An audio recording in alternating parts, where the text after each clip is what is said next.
নবদ্বীপে কঙ্কাল কেলেঙ্কারি। শ্মশানের সমাধি থেকে চুরি হচ্ছে মৃতদেহের কঙ্কাল। পচন ধরার পর অবশিষ্ট অংশ কাছে বেঁধে ছাড়িয়ে পাচার করা হচ্ছে রাতের অন্ধকারে। নবদ্বীপ মহাশ্মশানের ঘটনা। জানা যায়, দীর্ঘদিন ধরে নবদ্বীপ মহাশ্মশানের সমাধি থেকে চুরি হচ্ছে মৃতদেহের কঙ্কাল। এই ঘটনা সামাজিক মাধ্যমে ভাইরাল হতেই শোরগোল নবদ্বীপ জুড়ে। বিরোধী দলের অভিযোগ, নবদ্বীপের মহাশ্মশান পৌরসভার পরিচালিত, তাই পৌরসভার এই ঘটনা জানে না তা হতে পারে না। অন্যদিকে পুলিশের এই ঘটনা জানতেই পুলিশ ফোর্স পাঠায়। ঘটনাস্থলে গেলে দেখা যায় সমাধির মাটি খোঁড়া অবস্থায় পড়ে আছে। থেকে কঙ্কাল তুলে সেই কঙ্কাল পাচার হচ্ছে, এরকমটা অভিযোগ এসছে, কি বলবেন? দেখুন, অভিযোগ একটা আমি আজকে শ্মশান যে রক্ষণাবেক্ষণ করে তার কাছ থেকে একটা অভিযোগ পেয়েছি যে কিছু স্কেলিটন মিসিং আছে ওখান থেকে, ওই সমাধিস্থল থেকে।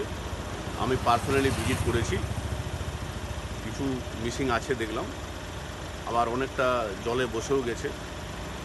তো আমি যথারীতি ওই অভিযোগের ভিত্তিতে মামলা রুজু করেছি, তদন্ত হচ্ছে। আর আমি ইমিডিয়েটলি ওখানে as per order my superior guard place করেছি। আর বাকি যেসব ফ্যাসিলিটি ওখানে নাই, সেটা কীভাবে রেস্টোর করা যায় সেটা দেখা হচ্ছে।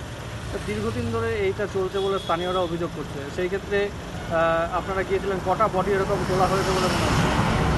দেখুন, আমি যেটা দেখেছি 5-7টা এরকম গর্ত খোঁড়া আছে, যেগুলো গর্তের মধ্যে বডি ছিল মনে হয়েছে, যেগুলো নেই। এবার সেটা কী হয়েছে না হয়েছে, যেহেতু কমপ্লেন পেয়েছি, এখন তদন্ত চলছে। এরপরে আমি আপনাদেরকে বলতে পারবো যে হোয়াট ইজ হোয়াট কী আছে। এর আগেও নবদ্বীপে এরকম কঙ্কাল তুলে সেগুলো পাচার করার অভিযোগ ছিল। সেই ক্ষেত্রে আবার নতুন করে কি ওই পাচার চক্রই কাজ করছে? দেখুন, সেটা একমাত্র আমি আপনাদেরকে ওয়েট করতে হবে ফর ইনভেস্টিগেশন। আমি ইনভেস্টিগেশনের জন্য এখন বেশি কিছু বলতে চাইছি না। ইনভেস্টিগেশনটা হোক, ডেভেলপমেন্ট আপনাদেরকে জানিয়ে দেবো। সূত্র মারফত জানতে পারলাম যে নবদ্বীপ শ্মশানঘাটের পাশে, যেখানে আমাদের বৈষ্ণবদের সমাধি দেওয়া হয়, সেই সমাধি থেকে সেখানকার দেহগুলি দিনের পর দিন পাচার হয়ে যাচ্ছে। তা আমি সরেজমিনে এসে দেখলাম বিষয়টা সত্য। তা এই যে বর্তমানে এই যে চুল্লিটা চলছে, সেই শ্মশানঘাট চলছে, এটা পৌরসভার তত্ত্বাবধানেই চলছে। তার পাশ থেকে এইভাবে দেহ চুরি হয়ে যাচ্ছে, পাচার হয়ে যাচ্ছে। তাই এর পিছনে পৌরসভা অবশ্যই কিছু জানে, আর শাসক দল সবই তো চুরি করে খাচ্ছে। এখন শেষমেশ এই বডিগুলোকেও চুরি করে খাওয়ার যে চক্রান্ত করছে, সেটা দেখা যাচ্ছে পরিষ্কারভাবে। কতগুলো বডি? তা এখানে দেখলাম প্রায় শদেরেক বডি এখানে নেই। যেভাবে করে গর্তগুলো থেকে তুলে নিয়েছে, সেই গর্তগুলো যেভাবে পড়ে রয়েছে, তাতে আনুমানিক শদেরেক হবে এটা। তা এদের কাজই তো চুরি করে খাওয়া। এবার এই বর্তমানে দাঁড়িয়ে তারা এখানে বডি চুরি কাজেও নেমে পড়েছে। তাই এই বিষয়ে আমি নবদ্বীপের ভারপ্রাপ্ত আধিকারিক আমি আইসিকে ফোন করে আমি জানালাম যে এই বিষয়গুলো একটু দেখার জন্য। উনি আশ্বাস দিয়েছে যে অবিলম্বে এটাকে এখানে জঙ্গলটাও কীভাবে কী করা যায় এবং তার এখানে সিভিক পোস্টিং করে দেবেন, এই আশ্বাসটা দিয়েছেন।